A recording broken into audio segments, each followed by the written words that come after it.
So I'm getting ready to make a t-shirt quilt. And the one thing about t-shirt quilts is that all the different designs that you're going to cut out of the t-shirt, well, they're all different sizes. So how do you put those into a shirt? Well, I was pondering on that, and then I watched my grandson playing with Legos, and I got an idea. So what do the two have in common? Well, I'm Cathy. This is Sewing Tech Talk. Stay tuned, and, well, let's call this the quilt that Legos built. So when you cut out the designs from t-shirts, which is what you make a t-shirt quilt out of, then, well, they're all different sizes. They're not standard at all. And I wanted a system where you didn't have to do a whole bunch of math, everything fit together. And I also thought, well, what if you have blocks of different sizes? What if you're putting together a bunch of different embroideries or different blocks that you made, and they're slightly different sizes? Maybe you're putting together a sampler quilt or something like that. I wanted a universal system that was easy to put together and very little math. Because, you know, we deal in fractions, and fractions, well, I can add them, but that way takes me back to grade school, and I may not want to go there. That was a long time ago. So when I was watching my grandson playing with little Legos, little blocks, they all fit together. Why? Because they're made to fit together with their different sizes, right? So I got to thinking, what if we did a quilt layout, and it could be any kind of a quilt layout, but the blocks automatically fit together? So I came up with a system I like to call even plus a half an inch. So when all of your blocks are an even number, 2, 4, 6, 8, that's who we appreciate, and then you just add a half an inch for the 2/4 inch seams on either side, well, it's kind of going to all fit together. On the quilt behind me, all the different t-shirt blocks, well, they're different sizes, but they're all an even number in height and width. Doesn't matter. It could be 12 by 12, 12 by 8, 4 by 6. It doesn't really matter. And then the blocks that connect them, it could also be a strip. They're all an even number too. So can you see how that would just kind of fit together? The only crux of the matter is, yes, when we piece our blocks, they really have to be an even number. In other words, they have to finish up to 2 inches or 2 by 4 or 2 by 6 or whatever measurement works for you. So let's harvest our t-shirts. Let's start talking about that. And then I'm going to use the Brother Stellair 2. We're going to talk about getting your 1/4 inch seams so that they do truly fit together. And I'll tell you why when we get to that. Because it's kind of important, because it can throw you off if you have a whole bunch of blocks coming together.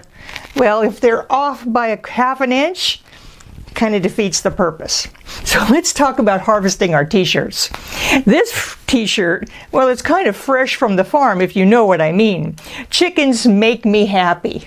Okay, I'm not the judge of how t-shirts go in the t-shirt quilt, because I'm making this quilt for someone else.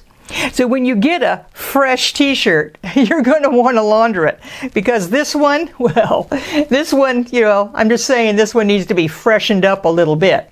But let's talk about the design before we do that. So if I'm looking at Chickens Make Me Happy, and I know I'm doing my even number plus a half an inch, I have a 12.5 inch ruler. And when I lay it on there, I can see the 12 and the 12.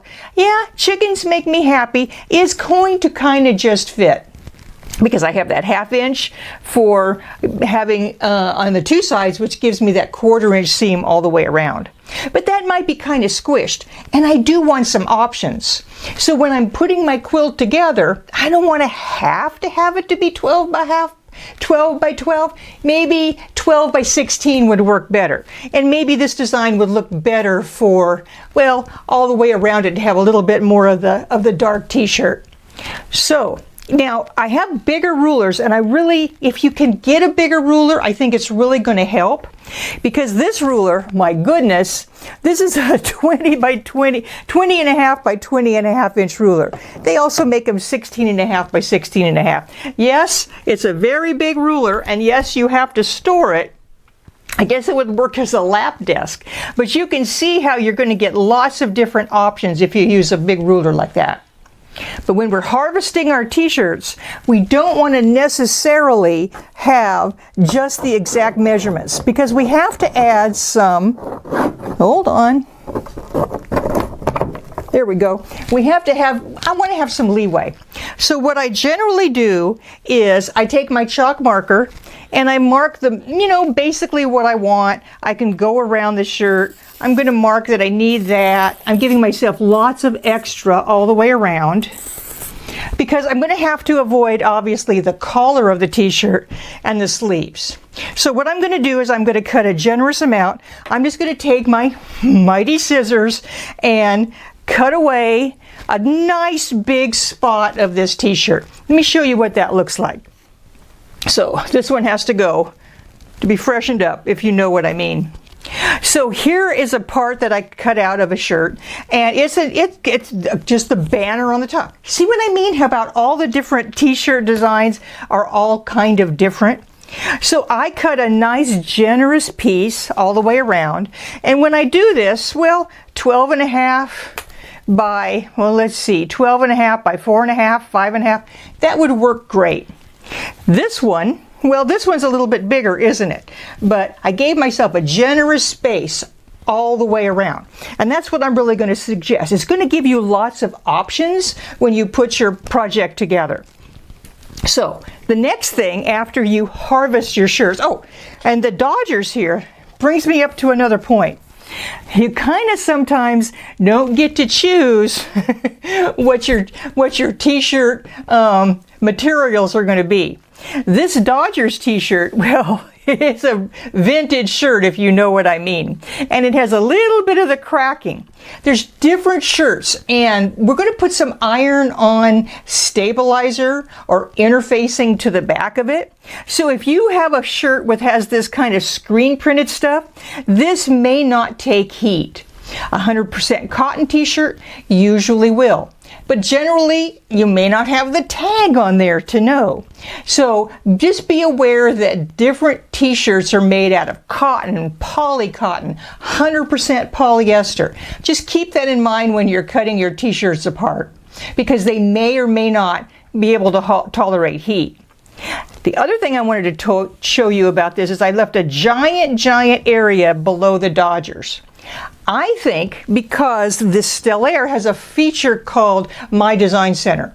And I did another video where I took autographs or signatures and I changed them into embroidery. Well, this is a memory quilt that I'm making for someone. And I thought it would be really cool to take their signature, kind of blow it up, and stitch their signature right down below. I think that would look really cool in this quilt. I'm going to put it in the lower right-hand side. So just keep that in mind. Give yourself some space. Maybe you're going to want to add some embroidery, something like that, to add a little bonus to the quilt. So that's what I did. Now, you're going to use an iron-on fusible interfacing, or I'm going to call it a stabilizer, but I use a woven one. And the woven one I choose is right here. It is iron-on. Now you can find the iron-on side because it's a little bit shiny. There's different ones out there. I'm just really going to suggest that you use a woven one. You can get that other interfacing that's kind of like a polyester, it's kind of see-through-y. It is fusible, but it's stretchy. And our knits stretch enough as it is. So I'm going to use a woven interfacing on the back. And remember, be aware that different t-shirt materials are going to adapt to different heats. So I'm going to iron it on the back, and I haven't done this one, but I cut a piece of the interfacing that's a little bit larger than I think I'm going to use on my t-shirt. So I do that, iron it on, and make sure it's adhered really, really well. Of course, make sure you put the fusible side down towards the back of the t-shirt, and then you're going to get something that looks a little bit like this. This still needs to be pressed. Going to get something that looks a little bit like this.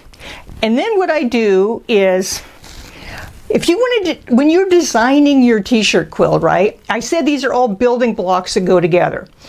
There's different, you're all different. Some of you may want to block this out, take graph paper, draw it out, you know what sizes it's going to be. If I use a 1/4 inch graph paper, well, every 1/4 inch square is going to be my 2 inches. And so you can measure this, put it out there, see what kind of works. Method that I use is I just kind of lay it on the floor. I lay my different pieces on the floor. Some of them might be cut a little bit larger than I need. I lay it out there, and then I just start to kind of put it together that way. Start maybe in the corner or in the center. Once I have my pieces cut with interfacing, I just lay them out and I see what they look like. So remember, cut them a little bit bigger, and then if you need to fit them in, well, you can always do that. I don't know if you can see on the shirt below me, I have the little LA, which was on the sleeve of the shirt. Remember, those little pieces on the sleeve, those other little pieces, well, they can work great as little fillers in for your quilt. So that's what I did, and this is going to go in the lower right-hand corner. This is a Dale Earnhardt Dodgers Dale Earnhardt Jr. Raiders t-shirt quilt. Okay, but remember I said, I think this method would work great for, if say you have blocks of different sizes.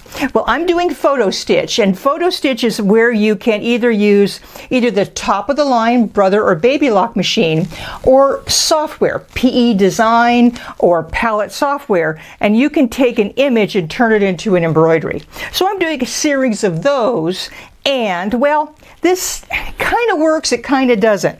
So if I'm doing the little lion and I'm trying to fit it all together, you can use the absolute same method. So let's see what our lion looks like. Well, he's 10 inches top to bottom. Check. I'm just going to cut it out so that I have a 10.5 inches or a 1/4 inch on the top and the bottom. But if I go side to side, oh, it's 6.5. That kind of really doesn't work. So basically what I could do is just take a strip of fabric and sew it on to one side or both sides, so that when I cut it out, I have just maybe a fabric joiner on the one side or the other.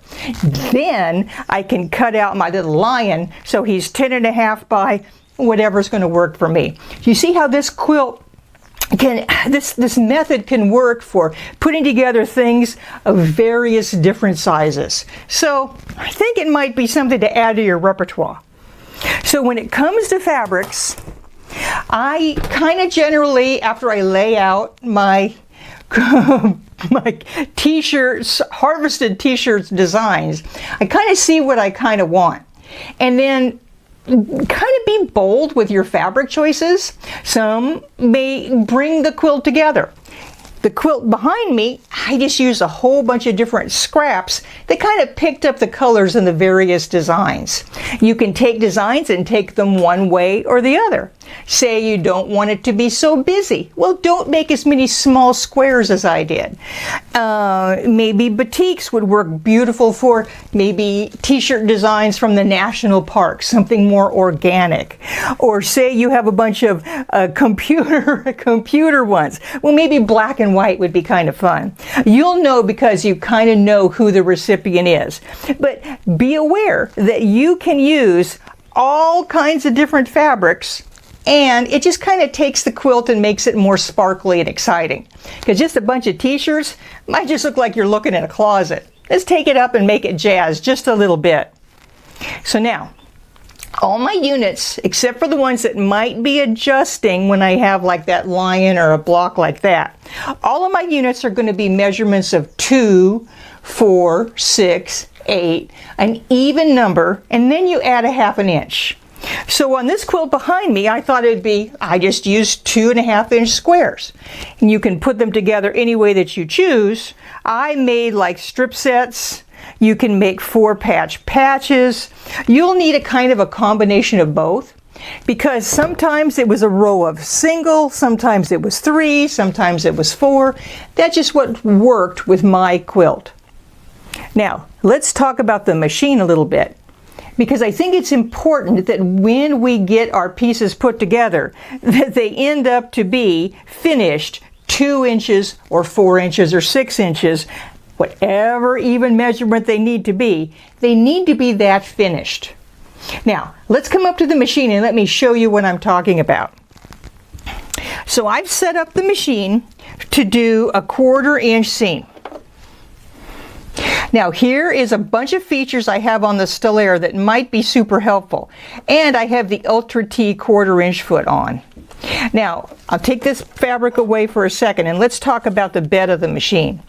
The machine does have markers. There's the 1/4 inch, there's the center line, and the foot also has a guide on the side. But really matters is when you finish that it ends up to be 2 inches finished, or when I sew this, it's going to, well, we'll see that. It's going to end up to be about, this is 2.5 inches sewn together. It will finish raw edge to raw edge 4.5 inches. But let me show you what I do, and then your setup could be completely different. I want to have it so that when I sew, I've put my little LED guide light so I'm just seeing it on the edge of the fabric. I could literally move it over. So right now I have it at 8.5 millimeter. If I go 1 click more, then it's right on the edge. Now for me, that's a little bit more challenging to see. So I'm just going to have it so that I can see it where it needs to be. And you're going to have to adjust depending on, you know, your vision, how you sew, how you guide the fabric. It's going to be different. Now and the other thing I can do is this 1/4 inch foot has a small opening right here. And you really have very little tolerance to go left to right. On this machine, if I'm at width 3.5, that's dead center in the middle. But I have a really cool thing. I have a left-right shift. And let me put that back to 0. What that does is that moves the needle 1/4 of a millimeter. Oh my goodness, that's a thread. Now, why am I getting so intense on a thread? Well, what happens is when you don't have that seam to be exactly where you need it to be, you can be off really fast. Let's take a look at what that looks like. So I have a piece of graph paper right here, and I have 2 squares. They look the same, don't they? Well, let's bring them up to this graph paper, and I want to show you. These are 1/4 inch grids, and I'm going to put the raw edge there. And can you see this right side over here? So you can see that this comes up when I lay it down. I'm going to press it out, obviously. When I lay it down, it's going to come to 4.5 inches raw edge to raw edge. When I do a perfect 1/4 inch seam here, this is going to be exactly 2 inches. Let's look at this one. This one, when I lay it out, check it out. It doesn't come over here. They look the same, don't they? But this is, let's see how far that is. This is a 16th. This is a 16th of an inch off. Now, why am I worried about a 16th of an inch? Well, think about what a 16th of an inch means. That means there's 1 of these for 16 of these for every 1 inch. What if you're sewing 16 blocks together? I've easily sewn 16 blocks together on my quilt. And if I'm off a 16th of an inch every time for 16 blocks, how far are my blocks going to be off? Well, simple math tells us I'm going to be off by 1 inch. And my perfect Lego quilt layout isn't going to work. So it's going to be super important that you kind of take the time to see that, well, when these get put together, this is 4.5 inches, 4.5 inches, and when it's finished, that's going to be 2 inches. It's really going to work out. So you can't measure the seam. What you have to do is measure the finished product like I just did. So let's sew that and see how it works. So I have these 2 fabrics together. They are 2.5 inches. I'm going to lower my presser foot. And I think this is going to work. I think having that guide like there is going to work for me. I moved my needle over just a hair. It just feels right for me. Let's sew it and see what we get.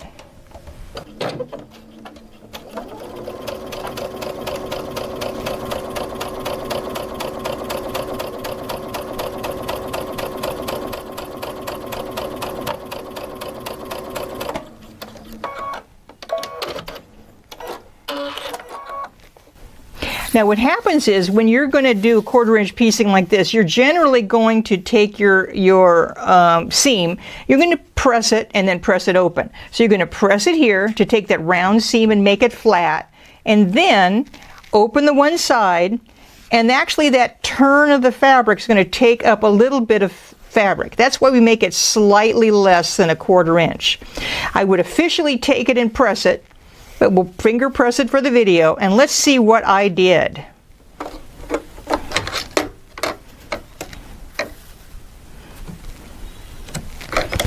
Oh my goodness, I am absolutely off. Check it out. There's my 4.5 inch mark. Sewing these two together, oh my goodness, look how far I am off. It looks like it's a 1/4 inch seam, right? But it's not. So let's try that one more time, and we're going to adjust the machine to make it so that we are at where we want to be. So let's take my light, move it over just a little bit. Let's move my needle over just a little bit, and let's see if that works out.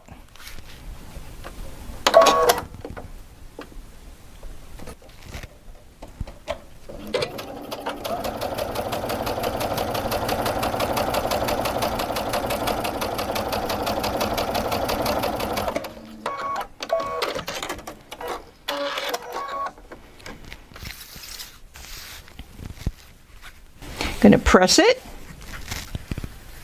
use a real iron, and then press it open. Oh my goodness, check out what I did. I am exactly at 4.5 inches. So can you see just a minor adjustment? I just moved that left-right ship over a thread. I moved my LED guide light for my visual over to the left 1/2 millimeter. And that was all the difference it took. So I have a handout for this and all my other videos, but I also did another video 2 or 3 years ago called Quilter's Dream of a 1/4 inch seam, and it talks about everything that I just did for getting the perfect 1/4 inch seam. This machine has 80 plus different needle positions. There's multiple different 1/4 inch feet that you can use and you can get for this machine. So what's the right combination? Well, the right combination is the combination that works for you. So check it out, take your fabric, do a test sample, figure out, put it in the memory of the machine. Write it down on a Post-it. I don't care what you do. That's just what's going to work for you. And before you start a big project, you might want to check it out and make sure you remember what exactly you need to do. So this is the Brother Stellair 2. It really is going to help me get the perfect 1/4 inch seam so that my Lego quilt block, well, it's going to all come together right, and I'm not going to be going, why am I an inch off? I just don't get it. The other thought I wanted to put out for you is when you're going to quilt this quilt at the very end. I like the fact that the 2-inch grid gives me, well, it gives me an option for quilting it. I'm thinking if I just come diagonal through all of those, and I'm going to use the Move It foot that comes with the Stellair 2 that's really going to help the heavier t-shirt fabrics flow right underneath. And even though they're stabilized, well, I don't want them to move around. And there's a whole bunch of area to the right. So I'm going to be able to fit this quilt underneath it. So do you have to have this machine? Not necessarily, but I really think it's going to be your partner when you're putting together this really cool project. And, well, if you want to get the big ruler, it's a pretty good idea. I think they'd make great partners. I'm Cathy, and this has been Sewing Tech Talk. George is going to tell you a little bit more about the Stellair 2. It's a pretty fantastic machine. Go ahead, gather your t-shirts. You might want to launder them and have fun. They're really snuggly quilts when you get done. Thanks, Cathy. That was an incredible presentation. And so let's go over the special offer we have on the Brother Stellair series. So we have the XJ2, which is their combination sewing and embroidery, and the XE2, which is dedicated embroidery. They both share the same embroidery features, which is a large 9.5 by 14 inch embroidery area with over 780 built-in embroidery designs, and of them, over 100 of them are Disney. It also has over 30 fonts and large, beautiful monograms. And with the fonts, you can edit in all kinds of arrangements. You can arc, you can array, you can even cut and paste and kern it in some custom ways. Speaking of customization, you can take a design and do an automatic applique around it. And with the matrix copy, you can copy this very quickly to make patches.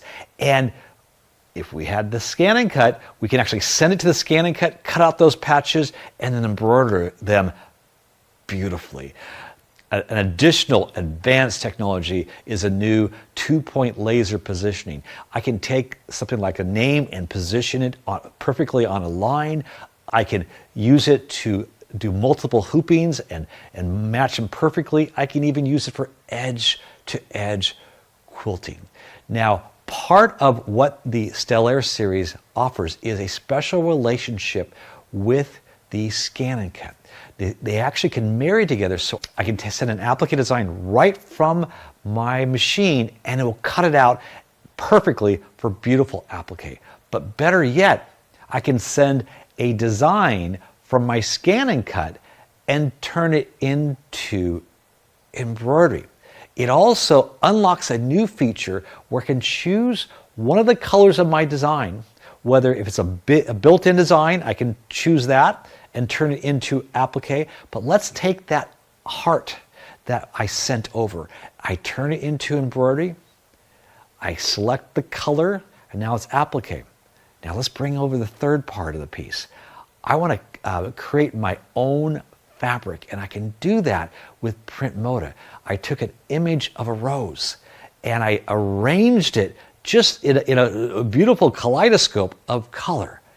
And I printed that fabric and placed it on in the scan and cut.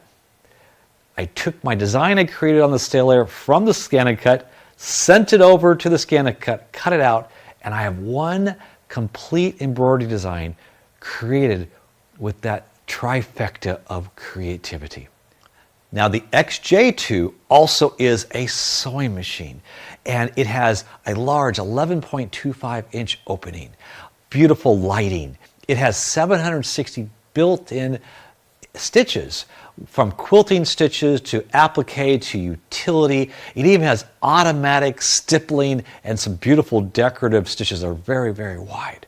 It also has an automatic 1/4 inch feature which moves the needle over a 1/4 inch from the foot, and you can use the laser guidance it has on there so you can just do some beautiful piecing. It also has amazing fabric control with an automatic fabric sensor, and this gives you the ability to sense multiple layers like in denim, or if I want to sew on some sheer fabric like this tricot, I can do that beautifully, or even working with elastics. It handles the fabric beautifully. If it's even more extreme, we can add the digital dual feed. This is a belt-driven feed system that gives perfect contact on the fabric. And so you see here with this marine vinyl, there's no slippage. I also can use it with such things as minky, which is hard to sew with, and of course, quilting. For more information on this incredible product, click on the link to see our current special offer.